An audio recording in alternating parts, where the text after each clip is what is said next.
Ladies and gentlemen, hello and welcome back from New York City. You're watching WCS America. Hopefully you're having a wonderful Monday evening. Maxwell Toss, joined by Axlab, watching WCS America.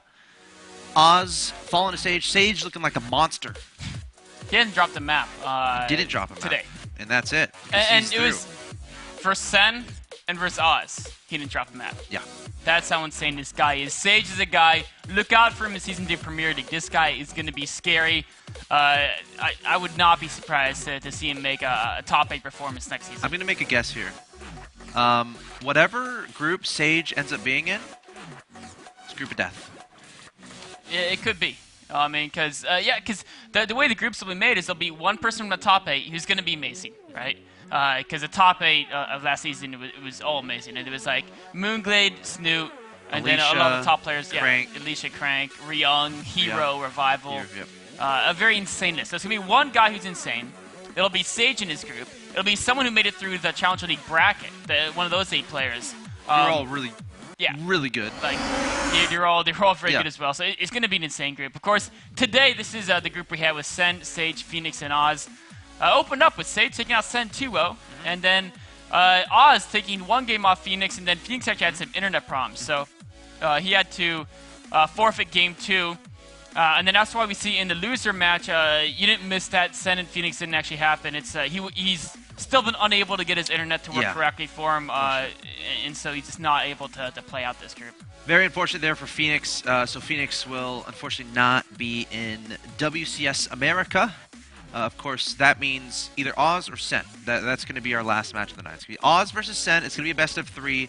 The winner will advance to the Premier League of Season 2 WCS America, and the loser will go to Challenger League of Season 2 WCS America. And these are 2 players. It could go either way. Gosh, I can't even predict it, though. The loser of this match will be in the Challenger League, but they're going to be like a beast in the Challenger League next season. Although, I mean, I guess they were in the Challenger League this season and weren't able to make it through, so WCS America is insanely stacked, guys. Yeah. It's unbelievably stacked how rough of a competition this is. It's just like crawling through this Challenger League is an absolute nightmare. Whoever's the best on a particular day, seems to be the theme here. But coming up soon, we got Whirlwind, Oz versus Sen. Whirlwind's going to be the first map. I think every map so far has been Belcher Vestige's first map. Yes. Which is interesting. This is a little bit of a change-up. Not to have that as the first map. So, checking out the videos, nobody vetoed... nobody vetoed Belcher, so we're still going to see it in the later rounds. I think second map was chosen. No, you know what? Has anyone ever vetoed Belcher Vestige in entire WCS? I would be very interested in seeing. I can't, it's might be 0 vetoes. I'll be honest, I haven't memorized.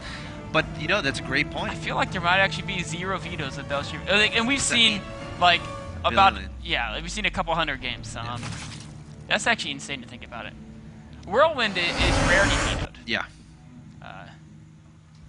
It's probably... Whirlwind and Akalon are rarely vetoed. You know what? I'm going to look up the stats and just see the map vetoes, because I'm sure there's stats somewhere out there as far as what are the most vetoed maps, what are the least vetoed maps, and stuff like that. I don't know. It's just interesting stuff to look at, but...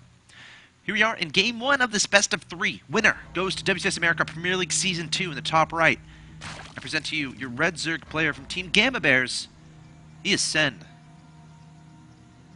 Sen from Taiwan, 4th place at the Global WCS Finals last year in 2012.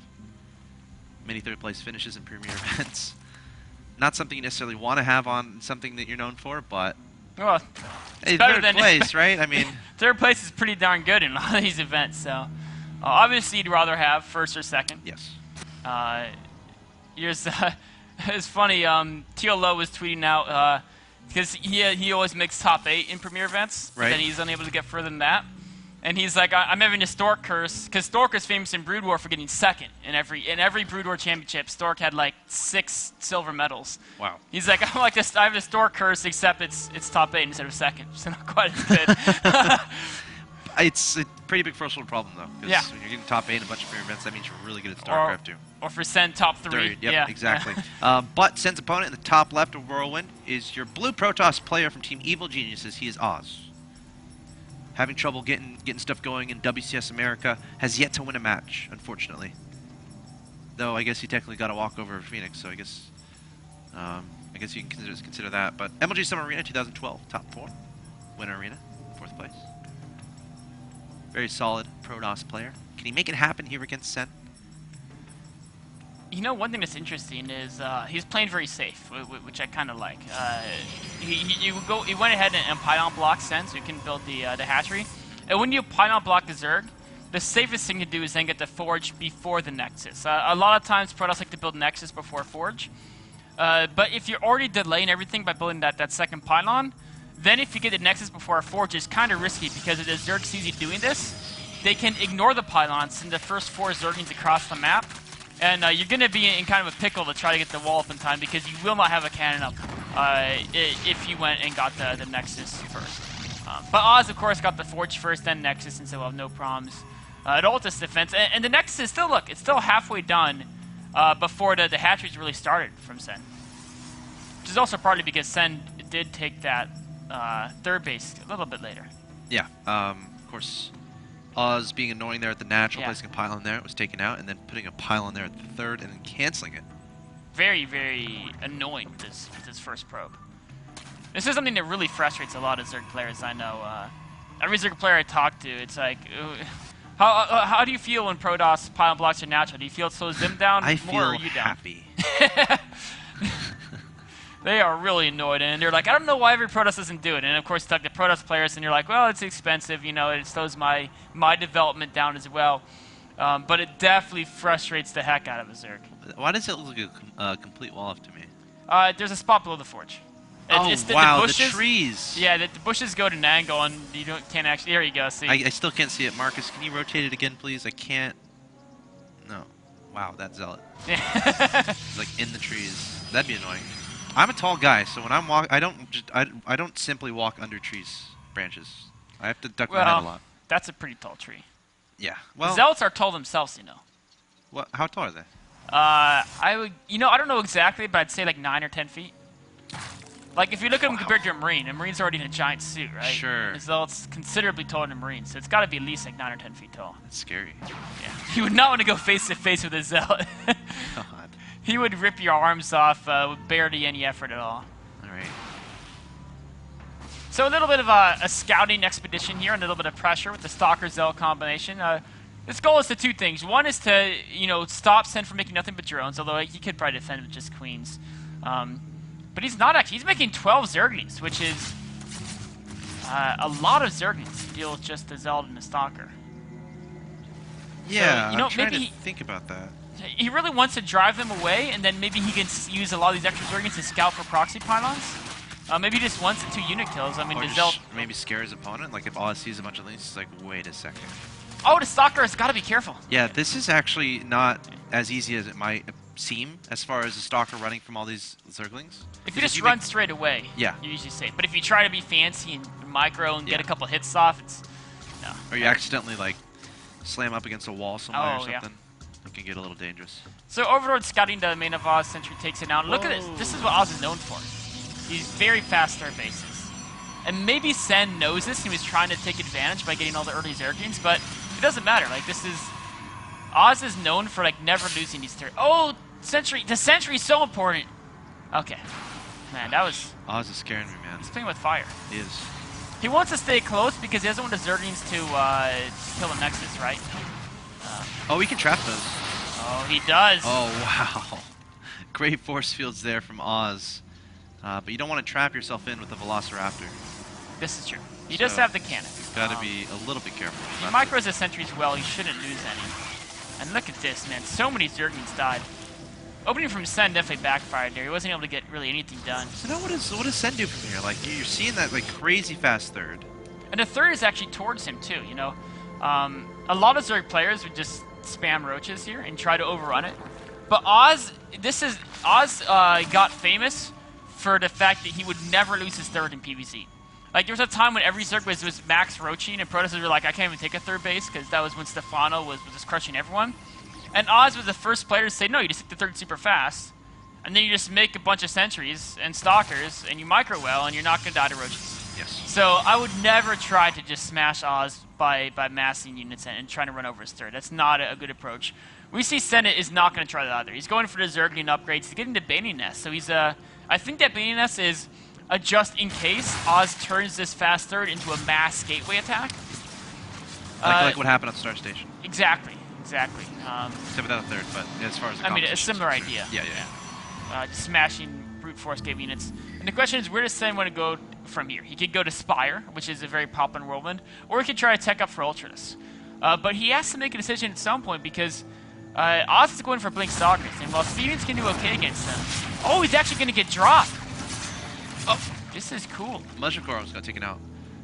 But Oz having to recall to get out of there and save it. But yeah, drop on the way.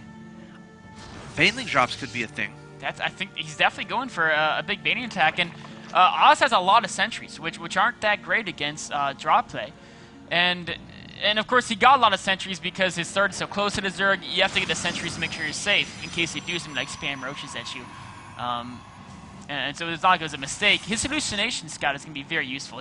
He's looking for a Spire. He's worried it might be Spire. He's also looking for Fast Hive, and seen the Baiting Nest. Now, how is he going to react to this? Is he going to go straight for Storm? You might see all these 42 links popping out. Oh, yes. That would tell him that it's definitely an attack. That's a lot of links. Okay. Now, Overload speed is on the way as well, obviously. Getting Overload drop without Overload speed is kind of silly. It looks pretty sad. Yeah. Overload's inching along trying to drop units. I've seen, there has been games where speed was forgotten. Yes. I think I remember a game like that in WCS America.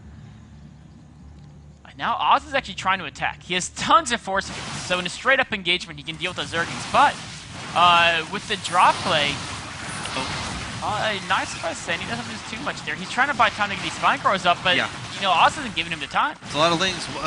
One Stalker whipping, trying to jump over the Blink Stalkers. But look at this, Oz coming forward. Great force field here from Oz. Speedling's trying to make something happen, but not able to find a gap. And Sen is going to back up. Has to be careful going up that ramp because if the bottom of it is force fielded. How many units have died from Sen's point of view? Not a lot. He's lost 7 units in this game so far. The force fields are so good. Wow. Sen is being massacred here, man. This, you know what? But once the force fields run out, but there might not be any Zerg left. Yeah. I think he's killed like almost nothing. Yeah. This is one of the most efficient engagements I've ever seen in StarCraft, basically.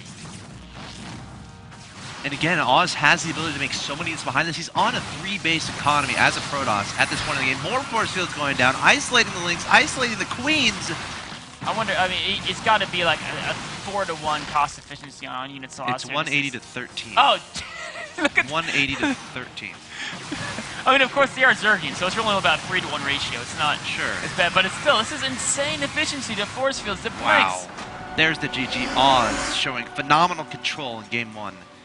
And I was wondering, I kind of saw that happening. Once Protoss gets a big army, you can't beat it with just speedings, right? Right. Because force fields will just speeding scale up. Well, if there's no sentries. Yeah, you're right. But a big army that involves sentries. Sure. And so I was like, is Sen going to get Mutas to try to snipe the sentries? Is he going to go for Ultradus and Infestors? Because if the Protoss clumps, you can chain fungal to sentries. And then he got drop, but he was never able to utilize the drop. Of course, versus Blink Stalkers, it can be difficult. But just throwing units at this army is just not going to work. Yeah. And I mean, we saw that. Unless there's miscontrol, unless, your opponent hesitates for a second, but Oz isn't the kind of guy who's going to do that. Look at the force fields are just stellar. And you know what I love? People are like, oh, he's force fielding late, there's Zerglings getting in. That's intentional. Yeah. He wants to let some Zerglings in, because if he force field and those Zerglings get in, Zerg just backs away and you wasted all your force fields. Right. So what Oz did is every engagement, he would let like 1/4 to 1/3 the Zerglings in.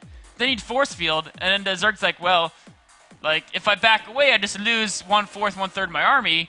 If I keep going, I lose 1/3, 1/4 of my army. There's no good answer. Yeah, he's just screwed. So, beautiful, beautiful force fields by Oz. Very well played. Yeah. Very well played indeed. He's up 1-0, which means he's 1 win away from advancing to Premier League and knocking Sen to Challenger League next season, which a lot of people watching would kind of be shocked by a little bit. But again, with a group as formidable as this one, a really good player is going to be in Challenger League next season. So guys, stay tuned. Potentially the last game of the evening is going to be coming up. We've got Sen versus Oz, Game 2. Stay tuned.